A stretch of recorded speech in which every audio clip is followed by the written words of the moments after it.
Hello student, welcome to my channel सरमन lecturer. आज का ये वीडियो क्लास 10 हिंदी के लिए सबसे ज्यादा इंपॉर्टेंट है।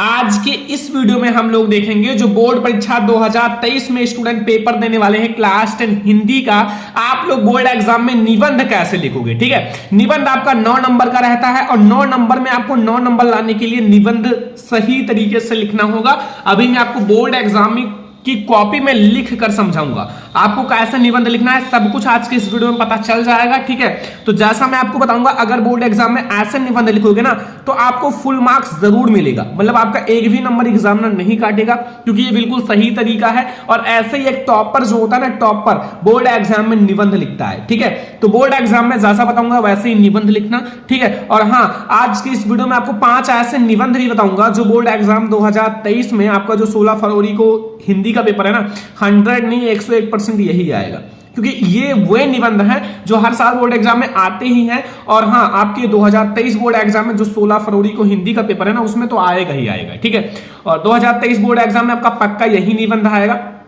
तो जितने भी बच्चे देख रहे हैं, जितने भी स्टूडेंट देख रहे हैं, इस वीडियो को लास्ट तक देखना, लाइक भी कर देना, शेयर भी कर देना, अगर चैनल पर है तो सब्सक्राइब भी कर लेना। ठीक है, इसमें 5 निबंध भी बताऊंगा और निबंध बोर्ड एग्जाम में लिखना कैसा है ये भी बताऊंगा। ठीक है, तो सबसे पहले मैं आपको 5 ऐसे निबंध बता देता हूं जो आपके बोर्ड एग्जाम के लिए 100% इंपॉर्टेंट है। ठीक है, तो यहां सबसे पहले देखो 5 महत्वपूर्ण निबंध 2023 बोर्ड एग्जाम 2023 बोर्ड एग्जाम में जितने भी स्टूडेंट पेपर देने वाले हैं, ये 5 निबंध तैयार कर लो ना, आपका 9 नंबर पक्का, 9 नंबर आपका पक्का हो जाएगा।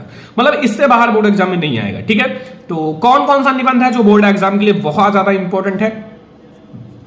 पहला, प्रदूषण की समस्या तथा समाधान, वेरी इंपॉर्टेंट, हर साल बोर्ड एग्जाम में आता ही आता है। तो प्रदूषण की समस्या तथा समाधान, ये निबंध आपके बोर्ड एग्जाम के लिए वेरी इंपॉर्टेंट है। आप लोग तैयार कर लेना, अगर आप लोगों को मैंने पढ़ा रखा है देख लेना। ठीक है, पहला हमारा मोस्ट इंपॉर्टेंट निबंध है, यह आपको जरूर देखने को मिलेगा बोर्ड एग्जाम में। दूसरा हमारा आतंकवाद कारण तथा समाधान। देखो आतंकवाद बहुत ही ज्यादा बढ़ रहा है, तो आतंकवाद का कारण तथा समाधान दोनों आपको समझाना है और बहुत ही ज्यादा इंपॉर्टेंट है ये, और भी ज्यादा इंपॉर्टेंट है आतंकवाद के बारे में। ठीक है, तो आतंकवाद और प्रदूषण की समस्या तथा समाधान, ये दोनों आपके बोर्ड एग्जाम के लिए सबसे ज्यादा इंपॉर्टेंट निबंध है क्लास 10th के लिए। तो जितने बच्चे तैयार नहीं किए हैं, अभी फटाफट से आप मेन हेडिंग जो है वो सारा तैयार कर लो, फिर वहां आप लिख देना। ठीक है, बनाकर। फिर बेरोजगारी की समस्या, बेरोजगारी की समस्या, देखो बेरोजगार बहुत सारे लोग हैं। ठीक है, रोजगार नहीं मिल रहा है, नौकरियां नहीं मिल रही हैं, तो बेरोजगार है। तो बेरोजगार की समस्या तथा समाधान, इन दोनों पर भी आपको डिस्कशन करना है। ठीक है, अच्छे से, ताकि आप लोगों का जो निबंध है बोर्ड एग्जाम में एग्जामिनर समझकर आपको 9 नंबर फुल दे। ठीक है, और अगला है छात्र और अनुशासन। छात्र और अनुशासन भी बोर्ड एग्जाम के लिए वेरी इंपॉर्टेंट निबंध है। ठीक है, ये हमारा 4 नंबर निबंध है जो बोर्ड एग्जाम के लिए वेरी इंपॉर्टेंट है, आपको तैयार कर लेना है। ठीक है, तो जो हमारा 5 निबंध है वो है बेटी बचाओ बेटी पढ़ाओ। देखो ये बेटी बचाओ बेटी पढ़ाओ पर बहुत ज्यादा जोर दिया जा रहा है इस समय, तो इसलिए हमारा ये बहुत ज्यादा इंपॉर्टेंट है। न्यू है अभी निबंध ये, लेकिन आपके बोर्ड एग्जाम में आया है। ठीक है, तो ये 5 ऐसे निबंध है ना जो आपको इसमें से 2 से 3 निबंध आपको जो 16 फरवरी को हिंदी का पेपर है उसमें देखने को मिलेगा, ये मैं गारंटी लेता हूं। ठीक है, क्योंकि यही 5 ऐसे निबंध है ना जो आपको हर एक जगह इंपॉर्टेंट बताया जाएगा। और आप कोई भी गाइड, कोई भी बुक, कोई भी आपका बुक देख लो, ठीक है, उसमें यही आपको निबंध बहुत ज्यादा इंपॉर्टेंट है। आप मॉडल पेपर, प्रीवियस पेपर सब कुछ उठा के देख लो, इसी में से ही आया होगा। प्रदूषण की समस्या तथा समाधान बहुत ज्यादा इंपॉर्टेंट है। आतंकवाद कारण तथा निवारण बहुत ज्यादा इंपॉर्टेंट है। बेरोजगारी की समस्या भी बहुत ज्यादा इंपॉर्टेंट है। और छात्र और अनुशासन भी निबंध बहुत ज्यादा इंपॉर्टेंट है। और बेटी बचाओ बेटी पढ़ाओ ये भी निबंध बहुत ही ज्यादा इंपॉर्टेंट है। और एक खास बात मैं आपको बता देता हूं कि बहुत सारे स्टूडेंट ऐसे होते हैं, बहुत सारे छात्र ऐसे होते हैं ना कि निबंध को 5 से 6 पेज लिख देते हैं, जितना इच्छा कहे उतना लिखते हैं, लगता है कि वो पेज भर रहे हैं। नहीं, आपको ये नहीं करना है। अगर कहा है 200 शब्दों में लिखो तो 200 शब्दों में लिखना है। अगर आपका 500 शब्दों में कहा है तो 500 शब्दों में लिखो, फालतू मत लिखो, नंबर उतना ही मिलेगा, टाइम आपका खराब होगा ना। उससे अच्छा आप किसी और पर समय दो, किसी और क्वेश्चन पर समय दो। ठीक है, आप निबंध जितना शब्दों में कहे उतने में लिखो, आपको 9 नंबर देगा। लेकिन आप फालतू पेज भरते जाओगे, कॉपी भरते जाओगे, तो कॉपी भरने से आपको नंबर नहीं मिलेगा। आप जितना लिखे हो उसका नंबर मिलेगा। आप उतना ही शब्द में लिखो, हैंड राइटिंग अच्छे से बनाओ, अपनी राइटिंग सुधारो, अच्छे से आप हेडिंग डालकर अच्छे से लिखो। उसी इतने को आप ऐसा कर दो कि एग्जामिनर फुल नंबर देने के लिए मजबूर हो जाए यार। ठीक है, तो आपको ऐसा लिखना है, कॉपी नहीं भरना है वहां, कॉपी भरने से कोई फायदा नहीं है, ये समझ लो आज। ठीक है, तो आप जितने शब्दों में कहे उतने में ही लिखना और ये 5 निबंध तैयार कर लेना। अब बोर्ड एग्जाम में निबंध लिखना कैसे है वो मैं आप लोगों को बता देता हूं कि आप लोग बोर्ड एग्जाम में निबंध कैसे लिखोगे ताकि आप लोगों का फुल मार्क्स आए। मैं आपको लिखकर समझाऊंगा बोर्ड एग्जाम की कॉपी में। ठीक है, तो चलो मैं आपको बताता हूं। देखो, सबसे पहले आपको बोर्ड एग्जाम की कॉपी दी जाएगी, आप लोग एक तरफ ऐसे अंडरलाइन कर लेना जैसा मैंने अंडरलाइन किया है स्केल और स्केल्स की सहायता से। ठीक है, फिर आप लोग अपने क्वेश्चन पेपर में चेक करना कि ये हमारा कौन सा क्वेश्चन है। ठीक है, क्वेश्चन में आप इसमें प्रश्नोत्तर संख्या जरूर डालना। अगर प्रश्नोत्तर संख्या नहीं डालोगे ना तो एग्जामिनर समझ नहीं पाएगा ये कौन से क्वेश्चन का आंसर है। ठीक है, तो पहले आप लोग यहां प्रश्नोत्तर संख्या डाल देना। अगर आप लोग देखोगे ना तो आपके बोर्ड एग्जाम में जो क्लास 10th में निबंध है वो आपका खंड बा से प्रश्नोत्तर संख्या 9 पर है। कितने पर है? प्रश्नोत्तर संख्या 9 पर। ठीक है, तो 9 पर है तो आप लोग यहां अंडरलाइन स्केल की सहायता से कर देना। ठीक है, अच्छे से अंडरलाइन करना। ठीक है, टेढ़ा मेढ़ा नहीं करना। फिर सेकंड मैटर आपको लिखना कौन सा है? आपको लिखना है आतंकवाद का कारण तथा निवारण। ये बहुत ज्यादा इंपॉर्टेंट है, तो आप लोग हेडिंग डाल दो। जैसे हमारा सेकंड नंबर पे है तो सेकंड ऐसा लिख देना, फिर लिखना आतंकवाद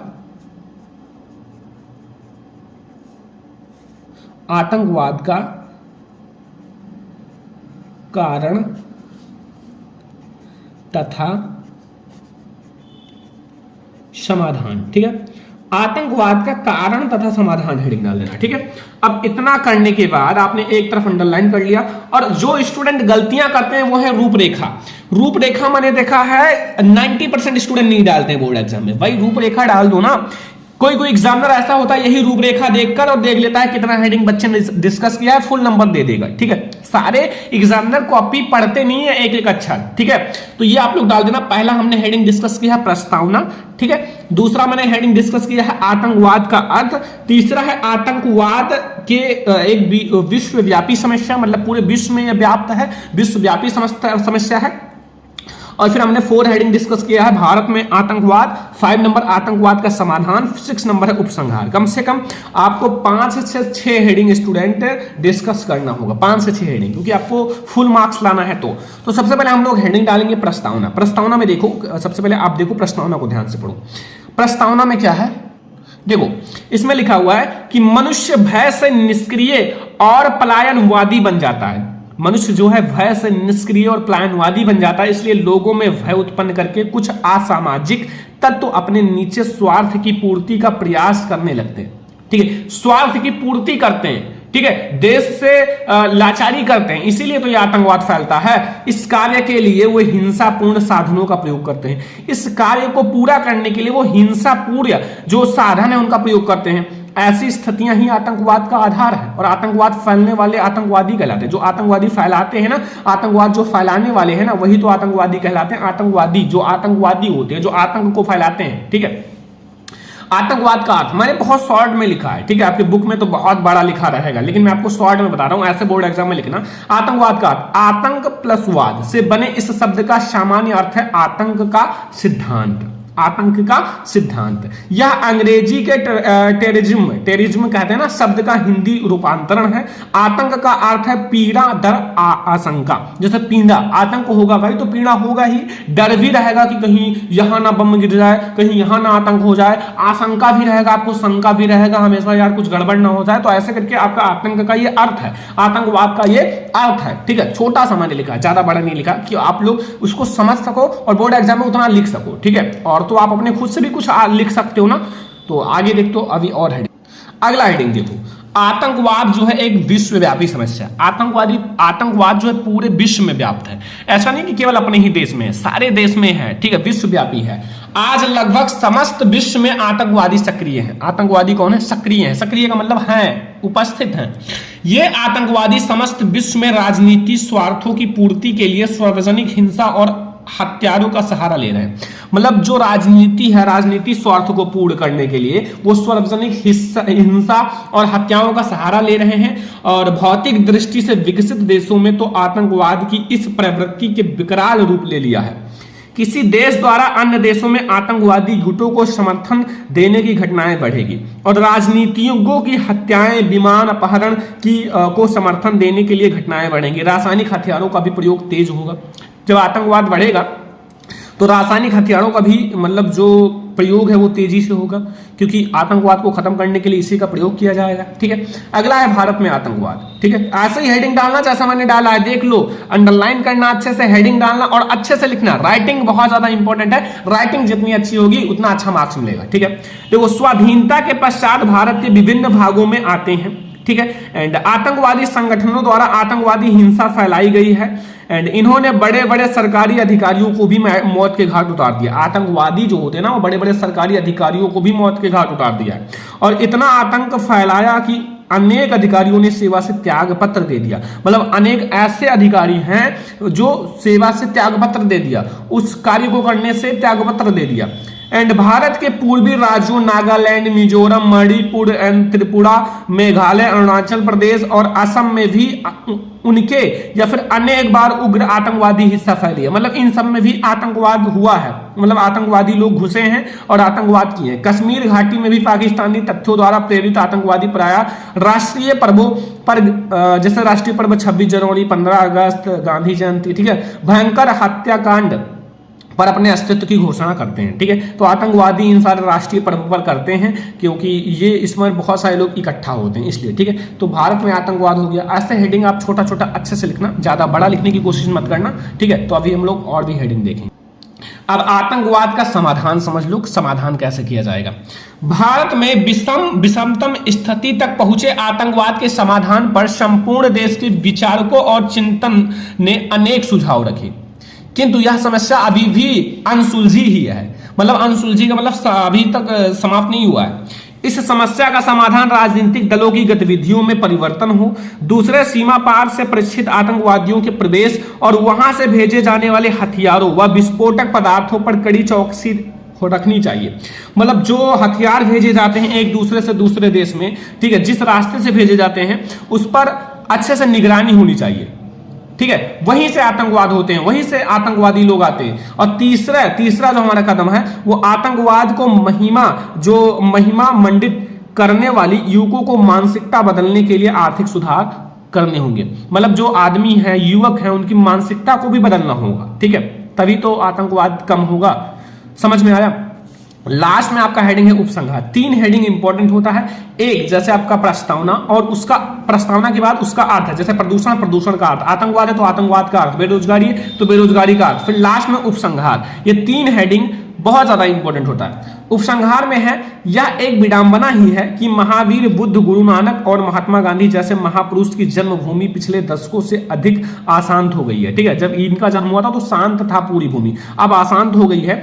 और भारत के विभिन्न भागों में हो रही आतंकवादी गतिविधियों ने देश की एकता और अखंडता के लिए संकट उत्पन्न कर दिया। देश की जो एकता है और अखंडता है उसको शांत नहीं है, पूरा असंकट उत्पन्न कर दिया है। आतंकवाद का समूल नाश ही इस समस्या का समाधान है। जब आतंकवाद पूरी तरह से खत्म हो जाएगा, आतंकवादी समूल नष्ट हो जाएंगे, तभी इस समस्या का समाधान होगा। वरना फिर बहुत सारे गुट बन रहे हैं, बहुत सारे ग्रुप हैं आतंकवाद के। और भारत सरकार द्वारा एक नया आतंकवाद निरोधक कानून लगाया गया या लाया गया है। बस इतना सा आपको लिखना है आतंकवाद। ठीक है, इतना आपको कोई भी निबंध है भाई 2 से 3 पेज लिखना ही पड़ेगा, तभी आपको फुल मार्क्स मिलेगा। कोई भी निबंध हो, क्योंकि आपको 9 नंबर दिए रहा है ना, 9 नंबर पाने के लिए भाई थोड़ा सा मेहनत करना पड़ता है। ठीक है, तो अगर आप लोग ऐसे बोर्ड एग्जाम में निबंध लिखोगे बच्चा फुल मार्क्स मिलेगा। और 5 निबंध जो मैंने बताया इसको तैयार कर लोगे, फुल मार्क्स मिलेगा, इसी में से ही आएगा। और यही 2023 बोर्ड एग्जाम है जो 16 फरवरी को हिंदी का पेपर है, यही आएगा। आज की इस वीडियो को सारे बच्चे लाइक कर देना, शेयर कर देना, अगर चैनल पर ना तो सब्सक्राइब भी कर लेना, ताकि हम लोग और भी वीडियो लाएं तो वो आप लोगों को मिलता रहे। चलो हम लोग मिलेंगे नेक्स्ट इंपॉर्टेंट वीडियो में, तब तक के लिए धन्यवाद।